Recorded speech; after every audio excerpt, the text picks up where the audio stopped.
Hey, what's up, everyone? So, just wanted to talk about something a lot of people probably wonder about, and that's going from using Flight Simulator to actually getting your pilot's license and doing this stuff for real.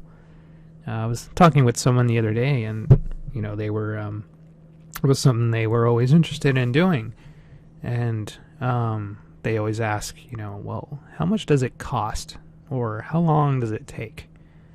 And the truth is that can be variable, but after some research, I'm seeing that a private pilot's license these days costs a little under $10,000 on average here in the US, which is insane because I got mine back in 2003, and I don't even think I paid $3,000 for that, and I ran out of money too. I got like halfway. I ran out of money just after my initial solo, which is a really sad time to run out of money and have to stop, and it was funny because I actually wound up soloing twice when I finally got back into it, and I made sure that I had the money. I even almost would have ran out of money if my parents didn't help me out in the end, because they realized, I had gotten so far, I'd worked so hard.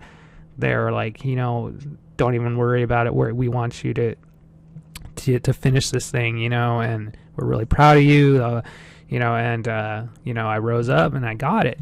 But $10,000, wow. So all I got to say toward getting a private pilot's license these days, hey, hit those grants up, take those loans out, man. If you're if you're in the military, GI Bill, that is a great way to use your GI Bill. Get a private pilot's license. That's for costs involving a private pilot's license. So there actually is here in the U.S. two lesser license. Well, I shouldn't say lesser, but I should say cheaper licenses you can get, which is the recreational pilot's license and the light sport aircraft license, sport pilot license. And the recreational license on average runs about $7,700, and the sport license about $4,400. And the difference is between private pilot's licenses with the recreational, you basically are restricted to probably some aircraft limitations. You can only fly basically during clear and sunny weather. You can't fly at night for both. And from what I'm reading here, recreational only requires about 30 hours of flight training, and the sport even less, 20. So with the sport license, though, you definitely can't fly at night. You can't even fly more than two people. You can't fly an aircraft with no more than 2 seats. So, and most of the LSA planes are of that category. That's why that license came out in 2004, was because there was like a new breed of aircraft called light sport aircraft, and they're actually pretty fun. I'd say it's worth it going for a light sport aircraft license, especially in the summertime. So, if you don't have 10 grand just to, laying around, or if you're not career minded as far as being a pilot, Recreational or sport is perfectly fine. You know, you get to fly. You get to carry at least one passenger.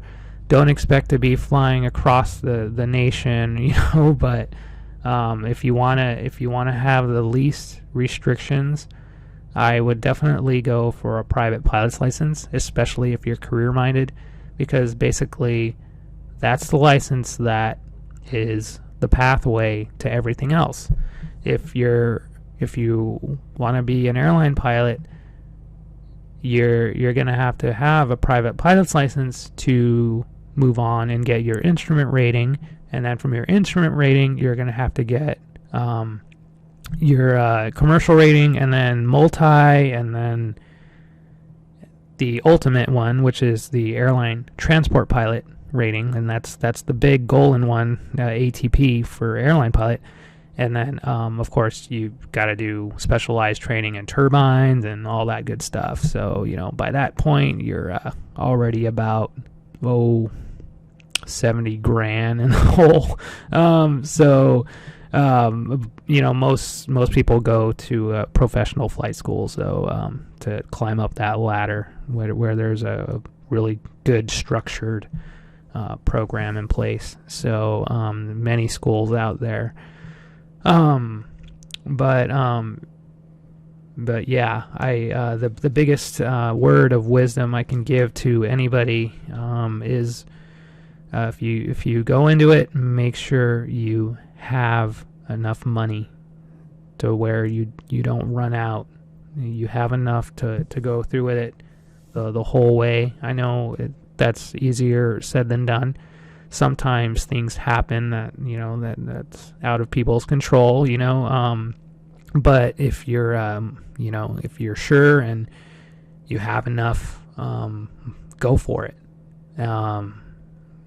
And as far as the benefits coming from flight simming on a computer to jumping into a cockpit of an actual aircraft, it really does help, particularly with the fear of you know, when somebody with, you know, zero exposure to, you know, sitting in an aircraft, you know, it can be overwhelming, all the switches and the gauges and all that stuff.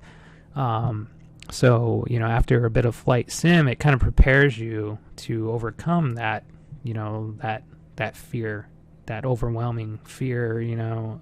It's like, oh boy, you know, all these gauges, all these, you know, indicators, and it's like, this looks so hard, you know, to some people.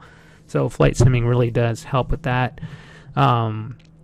Mainly flight simming, I would say, just it helps mostly on the procedural side of flying.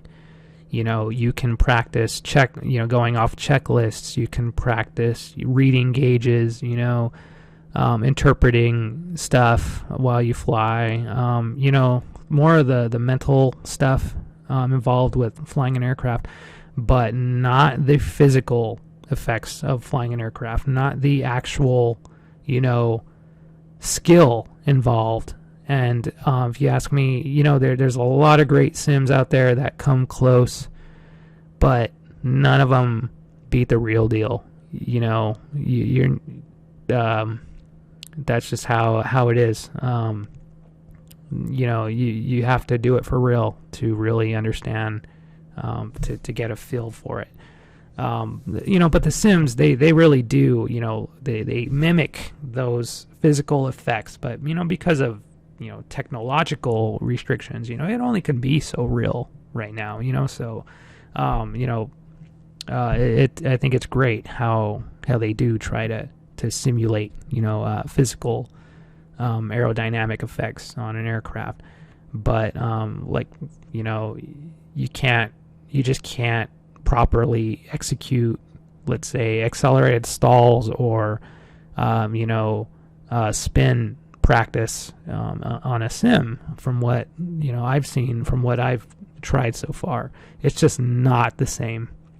But it can prepare you visually and, you know, kind of mentally or psychologically, if you will. So, yeah, I just kind of wanted to touch on that because I was talking to someone recently, and they were curious, and I thought I would look into that question because I really didn't have an answer to give him as far as the cost goes to actually getting a private pilot's license or pilot's license in general until I just looked it up now. So anyway, other things. I know I haven't been doing a lot of general aviation type of videos, which I was doing a lot early on in the creation of my channel. Definitely plan on getting back into that. It's just since P3D updated once again to a new version, I just got kind of tired of it. I get tired of uninstalling everything and then reinstalling everything, and that's a lot of stuff. Really, it is. I gotta reinstall all my add-ons, Active Sky, all that stuff. So I just kind of took a little hiatus, and that's one thing I really do like about X-Plane is that I don't have to worry about all that when they update their sim. The sim just updates, on its own, and everything stays contained. I don't have to uninstall and reinstall all my add-ons, the whole client, so yeah, that's one of the things I just really love about that program. But definitely plan on doing more general aviation stuff. I've been kind of, really loving DCS lately, especially with the Tomcat. The more I fly that thing, I'm learning something new every time I fire that thing up, and I love it. I love the Tomcat since I was a kid. The F-18 is progressing really nicely, and props to all the developers for those amazing aircraft in DCS, man. I've always kind of loved the military side of aviation as well, so I just never kind of focused specifically on that with my channel. It's kind of open to I'm open to everything. I'm an aviation enthusiast. I'm not restricted just to combat, even though there's been a lot of that lately because it's so awesome. But I just love flying in general, and I love to practice. For the day I eventually get back up in the air again for real, because I've kind of been inactive for the past 3 years or so, and when it comes to flying in real life, and that again is because of costs. Hey, that's life. But the thing is, to be motivated, stay motivated, make it a short-term goal the best you can, which is what I'm doing. The thing is, the longer you go without flying for real, it's basically you're on your own to keep yourself mentally ready to retain all the knowledge you learned, to stay up with the current trends and progression in general aviation, or in aviation in general. So yeah, it's hard, to have to stop, and that's also where flight simming really comes in great. Is it keeps you kind of in tune, even though you're not flying for real. It really does. The simulator does really help hone your skills and keep everything keep you fresh, basically. So anyway, I'm gonna go ahead and end it there with this first official vlog, I guess, for this channel. So you guys, hope you're enjoying summer, and I'll talk to you later. All right, bye.